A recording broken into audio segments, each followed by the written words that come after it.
This essay discusses horror films, a genre that has remained resilient and wildly popular throughout the history of cinema, despite its often explicit imagery. What about it proves to be so attractive to its audience, and can its depictions aid individuals in overcoming their own fears, triggers, and experiences? In this essay, I will be using David Bruckner's The Ritual as my case study. Using film and trauma theories, I will discuss how Bruckner has represented post-traumatic stress disorder, the effects it holds on the brain, and how these representations can be beneficial for its audience. Following four men as they hike the King's Trail in commemoration of their friend, The Ritual presents the real struggles of grief, trauma, and inability to move on from the past. The main character, Luke, is trapped in the position of a voyeur, unable to overcome the cowardice that led to his friend's murder depicted in the opening sequence. Michelle Park discussed the usage of forests in horror as these lonely or enclosed spaces give a tense atmosphere because of the idea that no one can help you when you're in isolation. Although the depicted monster is the main antagonist, the forest serves as a symbolic device in the film as well. It is beautiful and vast at first glance, but it quickly turns sinister and suffocating, with wide shots demonstrating how all-encompassing the forest is, and an emphasis on the dark, earthy tones. Through intertwining the fantastical horror of Norse mythology with natural landscapes, Bruckner constructs a compelling glimpse into how grief and trauma can manifest themselves. To further this struggle, Bruckner brings urban life to the forest.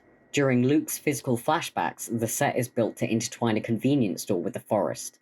The lighting changes from natural to harsh, buzzing fluorescent lights, and the camera zooms in on Luke's reaction as he relives Rob's murder. The importance of this shift is described by film theorist Bella Balaz as facial expression is the most subjective manifestation of man. The process of showing profound emotional experiences through the focus of facial features is called microphysiognomy. In horror, this can be used to both help the audience relate to the protagonist and to build suspense, as we are unable to see what could lurk outside the shot. By bringing unnatural elements into the natural and using microphysiognomy, the audience, horrified at the idea of not being able to trust their own mind, is pushed to sympathize with Luke as we follow him through his worst nightmare. Siegfried Krakow, a film theorist, proposed that experiencing film can help us stop being passive in life, have a deeper understanding of it. Although he believed that cinema should be realistic, I would argue that using symbolism as metaphorical embodiments can have just as much, if not more, impact on its audience because it fictionalizes traumatic experiences, making them easier to digest. The ritual concludes with Luke accepting the past, taking action, and reverting to man's primal instincts to fight the monster before escaping. This subversion of the common horror trope of no survivors by the end of the film gives the audience hope.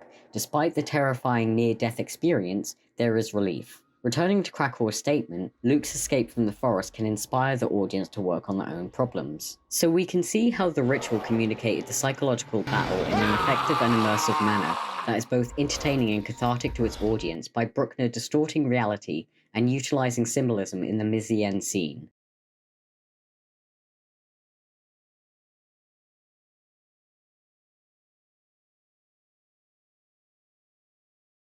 Now we have established the representation of trauma and how it has been constructed, we can discuss how consuming horror media can be used as an effective therapeutic device. In a journal published by J.M. Turley and Deardean, there was a case study of a 13-year-old boy described as addicted to horror films. It was revealed in therapy sessions discussing A Nightmare on Elm Street that by seeing Freddy Krueger's emotions from his mother's death, the boy was able to overcome his own problems caused by his mother abandoning him. This can be further supported by Tracy Moffat's explanation that the terrifying aspect for survivors is having been forced to participate in the evil and becoming bearers of a secret never to be divulged. To overcome trauma, you must relive it in order to put it in the past, and ingesting horror media can work as a form of exposure therapy. By representing the ongoing struggle for victims, the ritual has allowed a safe, controlled environment for individuals to relate to and begin to work through their trauma.